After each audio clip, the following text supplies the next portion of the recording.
Well, hello, everybody. Kevin Thompson back with you for another episode. And I got to tell you, I am totally stoked to do this interview. And what's kind of cool about it, well, first of all, Isaac, thank you so much for taking the time to have this conversation, do this interview, because I'm excited to introduce you and share your story and experience around this topic with everybody. Oh, well, thank you, Kevin. I mean, this is something I've been looking forward to. I've known you for a long time, and I actually feel like it's an honor to be here, just simply because you're a good friend and a great business person. I just love watching what you've done with your things. And so when you said you were doing this, I said, yeah, man, it's good. Yeah, well, Thank you. And you know, and it just, what a testament to everything that we're talking about here. Because of course, the purpose of doing these interviews and sharing them with other entrepreneurs, other founders, other CEOs is to, inspire and motivate them to place an intentional focus on creating more real, meaningful, and valuable relationships in their life. Because, when it comes to business and even our personal life, the relationships we have, that's the most valuable asset we have. Everything else stems from that. And what's interesting about this is, I usually just kind of turn it over to you, but I want to share a little story because you and we met in this mastermind group, Genius Network. I don't know how long ago. It's probably been 8, 9, 10 years ago now. And oh yeah, it's been a while. Yeah, it's been a while. And at that particular meeting, you and you were only in that group for one year. You attended 2 meetings in that year. And I just happened to be at one of the meetings that you attended. And you and I just made a real connection at that event. And I don't remember what I shared with you during the course of our conversations over those 2 days.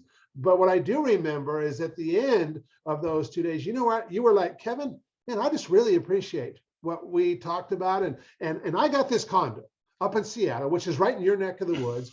And I'm not there that often. And here's a phone number.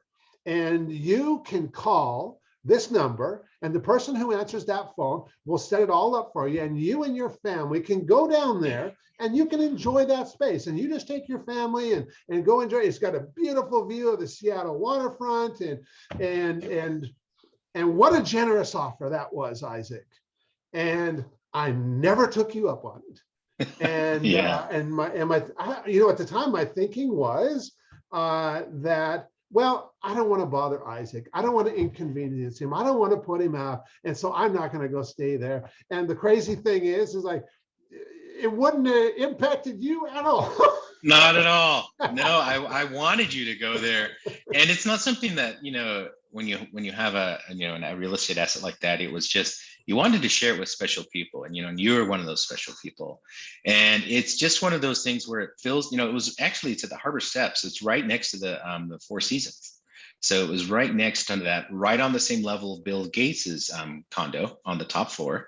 So I would flip quarters into his balcony to get his attention, and he would wave, and Melinda would wave. And so I just wanted people to enjoy it, special people. And you were one of those people. We had an instant trust with you. You're very authentic in the group, which I genuinely appreciated. So yeah, it was your loss. I'm sorry you didn't take it, but it's a sure fun place. And it was a nice big place for kids, and lots of good food and room service and the whole bit. I had it set up for just to take care of anybody that wanted to visit. But yeah, I'm glad you remember that. Well, and the thing is, it comes with such a powerful lesson because at that point in my life, when you and I had that conversation, I really had a challenge with receiving from other people like that, and not realizing that by being that way, I'm actually, I love giving to other people. I love the feeling that comes from that. But at the same point, even you just kind of reiterated it here. I kind of deprived you from the joy that comes from giving when you want, like you just said, I really wanted you to go stay there, And so I don't do that anymore. When somebody wants to give to me, I just graciously receive because it's a two-way street. And I'll tell you, when we can open our, and I don't want to get way sidetracked on this, and I've never done this on one of these interviews, but it's just such an important lesson that when we can open ourselves up to receiving from others and just doing that graciously and thankfully, and it gives us so much joy, so much more abundance in our lives, so much more revenue and just Mhm. satisfaction. And it allows us to in turn give more. It's just Yeah. kind of this big, huge circle. And so, Isaac, I might not have taken you up on the actual offer you made, but it did not go to waste. A huge lesson Yeah. has been benefiting me ever since. And Well, so, good. Good. No, yeah, and I think, when you have people make those offers, and I've done the same. I've had someone offer me something, and I'm like, well, they didn't mean it, is one of the first things you think of. Oh, they didn't mean it, or they're just being nice. And and a lot of it is yeah, they're just being nice. But also, here's the kicker. I love letting people, and till this day, love letting people use my stuff, have access to certain things that I'm involved in, because we then later have a story. Then I can follow up with you and say, how was it? What would you have done better? Um, what did you enjoy about it, or what didn't you enjoy about it? Because what I wanted to do is make it. I took my family there, but I also would lend it out to other families and other people that I cared about and that I wanted to get to know better. And it wasn't just gratitude. What I got out of it is I got a story back out of it. I got a connection back out of it, something that we could commonly share outside of the meeting that we were at. Right? We met at a mutual place, and I wanted to share something. So I still do that to this day. It is. I do get something out of it. One, you feel good when someone gets to enjoy something right. that you can't enjoy that sits there, but you also get a reason for follow up. And the follow up was just, hey, yeah, it was fun, wasn't it? Yeah, That kind of thing. yeah, So yeah. very cool. Well, and the cool thing is that you and I made such a powerful connection that one day, that one conversation that we Yep. had, or I guess those 2 days, that we have been friends ever since. And Mm-hmm. we've Yep. stayed in touch, and it's been just an amazing relationship over the years. And here we are now. And I'm just Yep. excited to have you share your story and your experience around this. But let's start with just letting you share a little bit about who you are. Who is Isaac Jacobson? What do you do? Who do you serve? What motivates you to do what you do? And we'll just kind of start there, give some people some background on you. Yeah. So, I can tell you where, we can talk about where I've been, but I'll tell you where I am now. I Okay. think that's real, where I am now, and then maybe what led up to it. What I work on now has to have purpose to me. And so, the businesses that I'm involved in, if it doesn't have, or even the relationships, there isn't an overlying outward purpose of it, real life purpose, then I'm not so interested in it. Also something brand new in the mix that scares me a little bit. I like that. Versus kind of going back through my career, I've learned, how to invest well from different people, how to sell well. I mean, one of my first, kind of jumping back to, first entrepreneurial piece, Ed Bruno, still a business partner with him today, Accelerate Ventures, my investment fund. He told me the joy of selling. And through that, I became a pretty good salesperson, whether it was a widget or equity, a stock in a company, something like that. And then, moving through my career. So, I come from pretty humble beginnings, and the career kind of lends itself to me. My mother told me, I'll never forget this. I come from a family of medical professionals. There's a lot of doctors, nurses, and PhDs in my family. I'm the only one that didn't take that path. I'm the only person that went into sales and went into business. And my mom knew that early on. I didn't do well in school, so she had me load my little red wagon and sell door to door stuff. She said, Isaac, you just need to learn how to sell. So I think she kind of saw that I didn't have the book smarts to go ahead and get what I needed, but I might as well create my social skills. And so I'm kind of jumping all over the board here, but that showed me that she saw that, if you can sell, you'll never go hungry, and put yourself out there. Ed Bruno, moving fast forward to a lot of things, Ed Bruno really showed me when I hired him as my VP of sales for my first tech company, which was headquartered in Seattle. I'm originally from Utah. Showed me the joy of selling. I saw selling as a task, as something you had to do. You had to do so many cold calls. You had to knock on so many doors. You had to do so many things. But he talked to me about, the joy of it, the joy of sharing stories, like we were talking about, having a common story. And so from that, I grabbed that piece of the joy and the thrill I get of meeting new people. So I go with the mindset now, when I'm not really selling anymore. I'm just making new friends every day. Yeah. And I go with that concept. And so that has served me well. And then through my career, I've done some tech startups, and whether it was first starting to sell their services and then moving up the ranks to selling the stock to investors, and then ultimately joining investment groups and being CEOs of stuff. Generally, just most of it's been interim, to fix them, put them on the right track, either cash flow positive or figure out that they're not a fit. So figure out a way to dismantle that. Having respect with the people that you work with, being transparent is the my number one goal in life, is to be as transparent as possible. Yeah. I think you and I have shared that with conversations when you've shown me. This is the one thing I love about you, Kevin, is we connected so well. It was the strangest thing, that when you make a phone call, I answer it. When you email me, I answer it. There are some people I don't quite answer it quickly, but I think you're one of the rare people that have figured out a process well enough that I say, okay, he has something interesting. So, because there is that piece. But rushing about what I am. So first is learning to make friends and sell people. And that's what kind of built in that piece, that relationship of getting to look at more deal flow, look at more companies, just because I was an open book. I was an open book and transparency.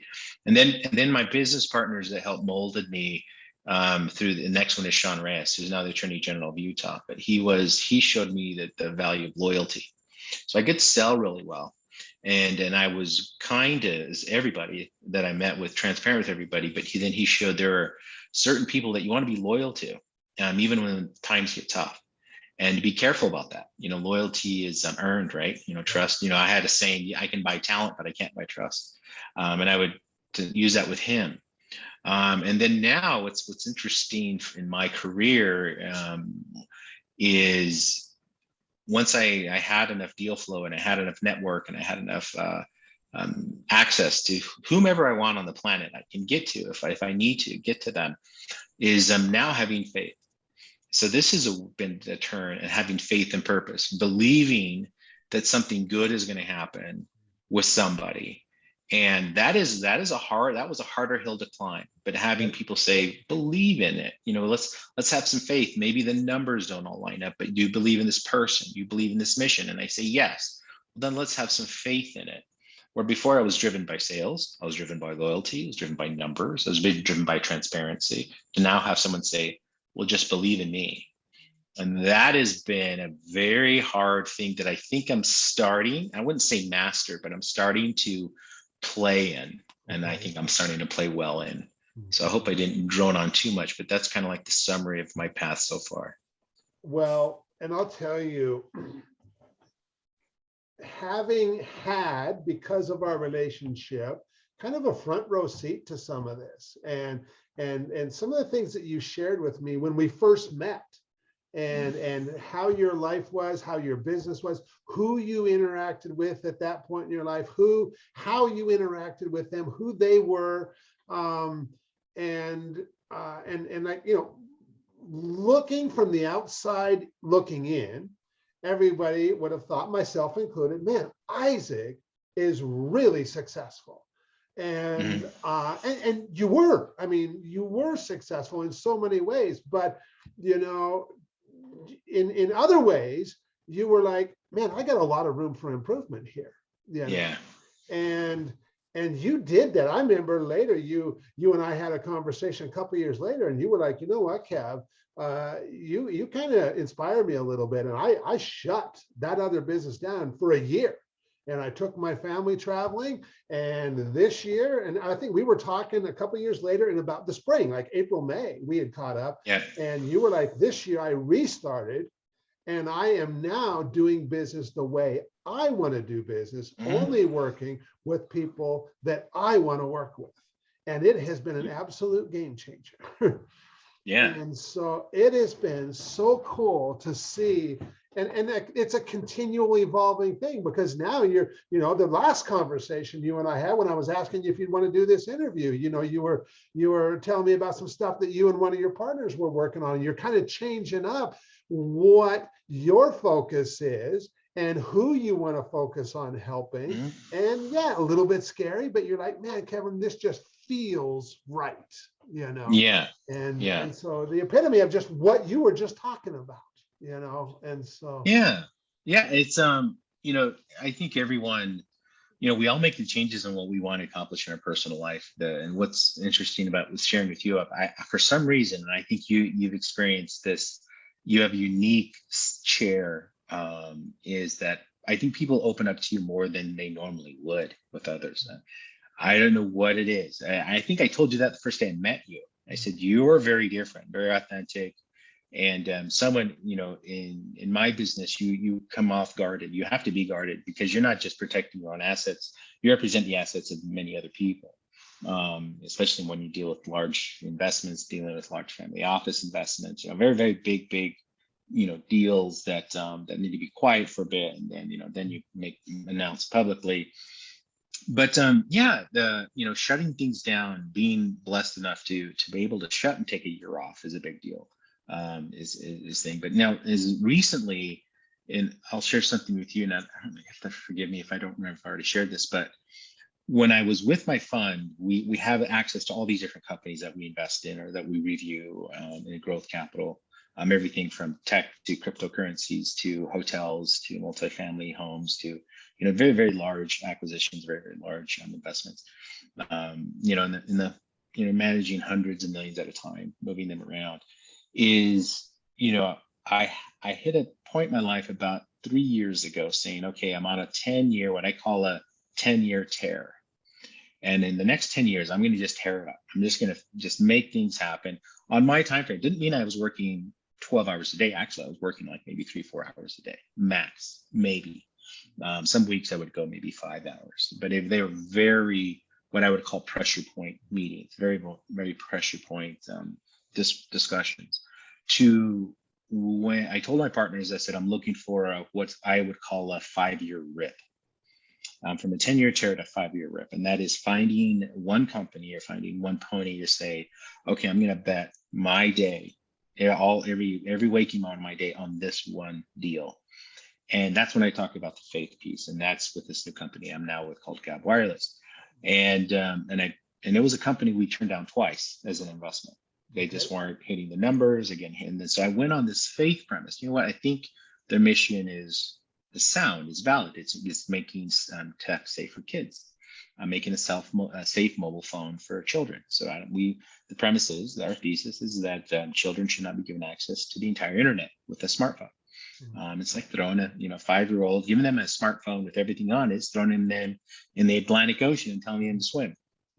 Yeah. They're nailed with everything. So to me, it was very purposeful because I had a child going through therapy at the time. She was going through counseling, a teenager, because she was, subjected to online bullying and some other things and other moments in my life.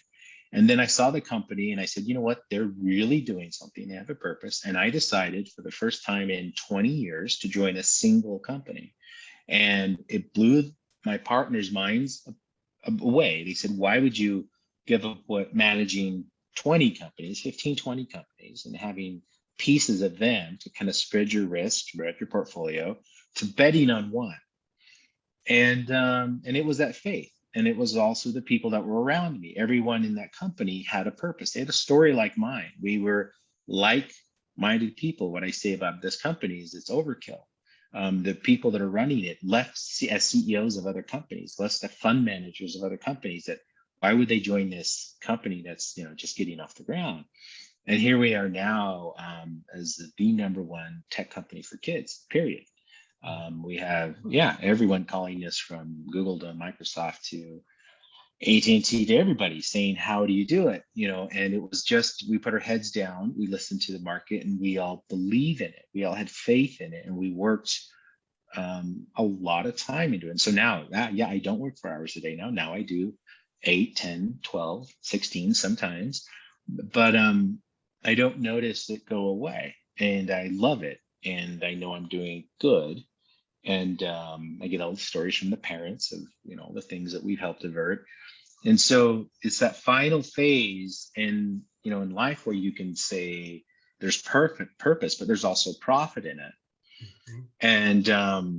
And it is a 5-year rip in terms of valuation, what I personally invested in the company, what I believe in that, what it spawns in other businesses. And so I would urge anyone in your group to find their little, their tear point. What is it that they can just really rip into, Yeah. to do that. And now that I have that and I feel pretty good about it, I've been approached by people to give back, and like this interview. It's amazing. The day you emailed me for an interview, I bet I received like in 2 weeks following like five. And and then I'm like, and so I started saying, okay, yeah, let's do this. Let's get into this realm. But you were first. It was funny. You were the first one, and then some other people said, hey, we'd like to talk to you about other things and this. And so yeah, I don't know what, if you're reading the ether right or something, but you're doing something right, because there's a lot of people are starting to get active, and I think a lot of people want to find ways to connect better. Yeah. Yeah. Well, I really appreciate you sharing all that, Isaac. Let me ask you this. So let's kind of dig into this just a little bit here. Yeah. And I'm going to reiterate the question for everybody listening.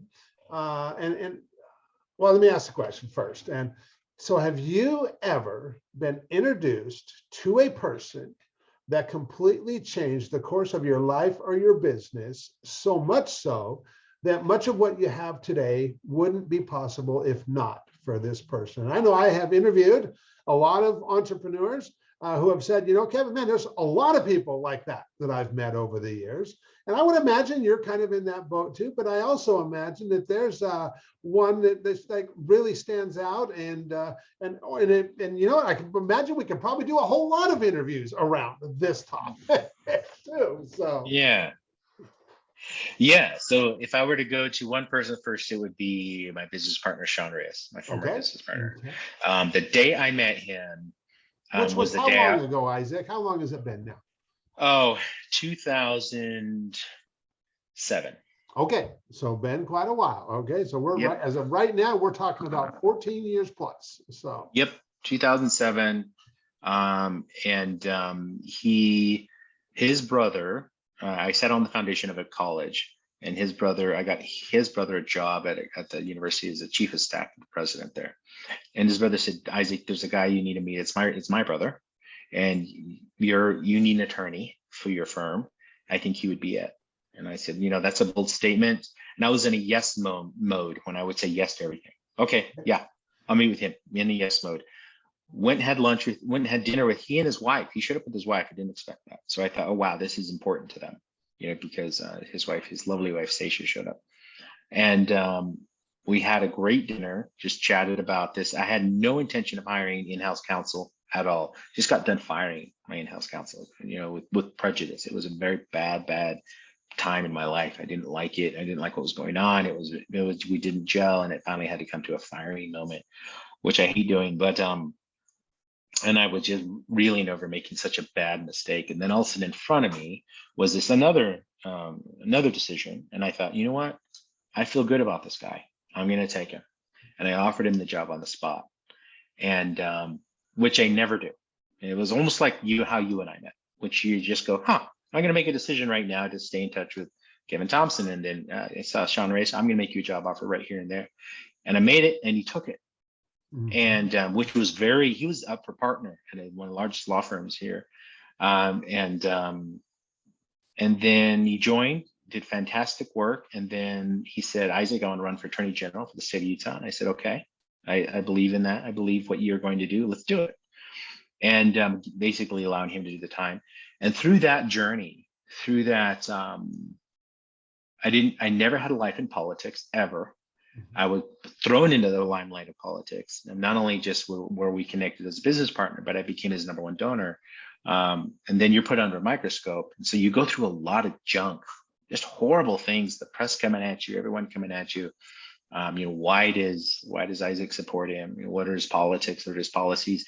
From a point of where I was being very quiet as an investor. You don't want many people to know who you are, right? They have all the weird ones. But I tell people, if you want to be connected to the world, to everyone in the world, be a venture capitalist and be an investor, and hitch your wagon to a politician, and you will meet everybody in the world.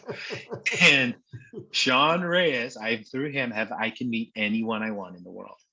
And then the loyalty factor. We were dragged through a lot of mud and a lot of muck. We've stuck it out. We became friends. We're confidants. He calls me regularly. I call him. I've never had to call him for on anything political. He's never had to call me on anything business-wise or personal. We became good friends. But through that single decision of saying, yes, I'll meet with you, and then yes, let's do it. It feels good. It felt right, but acting on it and saying yes to it. He's changed the trajectory of my life drastically. If I could pick one, there's two other people I could point out, but he was the one that said, okay. And he's the one that will be there for me always. I'll be there for him always, no matter what. So yes, and through that, he's the one that introduced me to this current company I'm with, Gab Wireless. Okay. And Sean Reyes says, meet a company, I meet with them, period. I drop what I'm doing. If I have to fly in a plane, I'll go fly in a plane, and I'll ask for instructions on the way there. That's how much I respect his decision. And then because of that, now he's advising the company. He saw that I joined it. He trusts my judgment in it. So he wants to advise it, and he's coming in to advise it. So that's it's that back and forth, give and take, that loyalty factor that I think very few of us have, which I now see, now that I've turned 50, very few people, very few men especially, have this type of relationship. And so I'm very grateful for it. Yeah, you're right.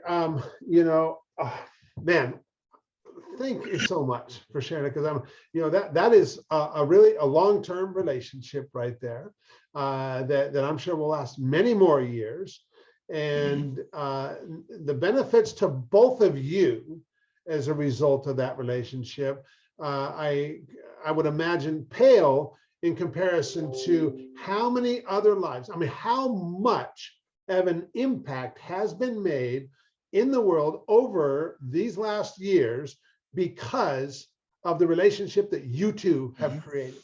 And I don't know if you can even gauge that. It's hard to gauge those things sometimes, the real impact, but we know that it's huge. It's absolutely huge.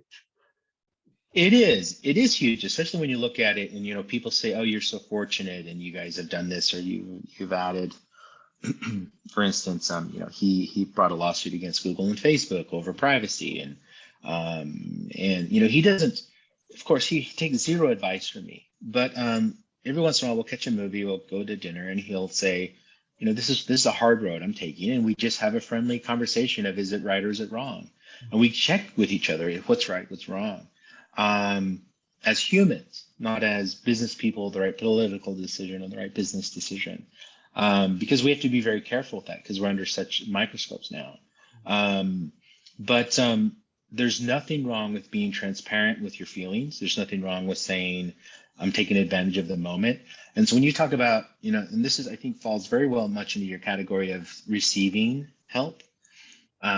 It's hard for business people, and I think it's hard for, I'm gonna go on a limb here. It's harder for men, I think, to really, really trust each other with almost like fighting in a foxhole situations.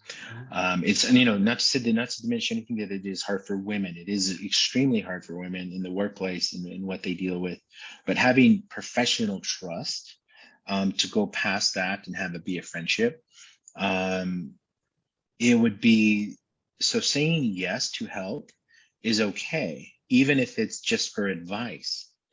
I think we ask for advice from a lot of people, but I think you and I, we've had these discussions. Sometimes I'm wary of people asking me for advice, because what do they really want?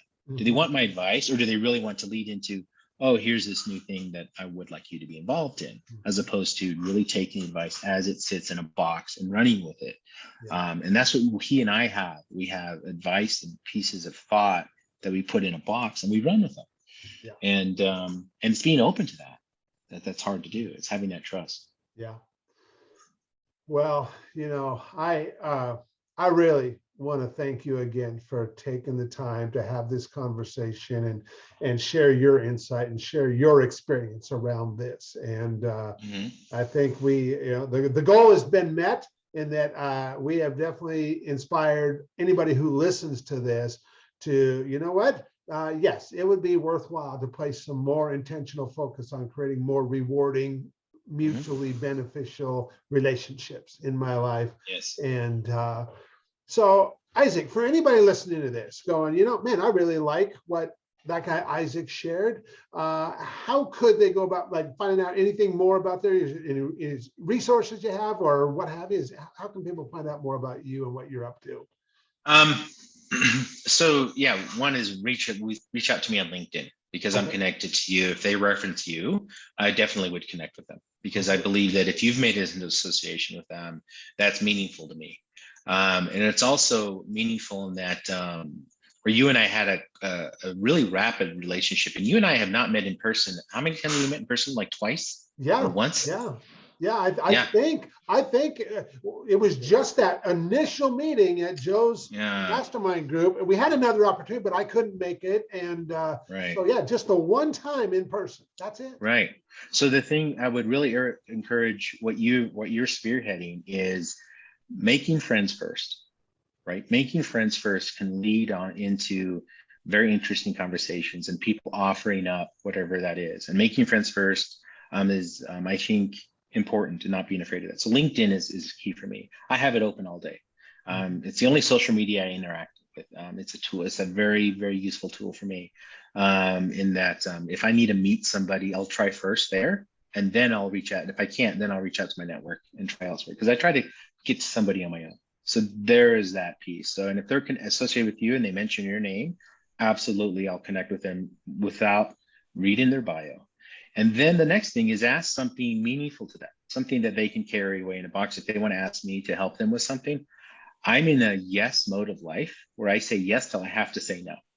And so that's another mantra I really follow is like say yes until you have to say no, and because you never know what's going to happen. So that would be it. Awesome, awesome.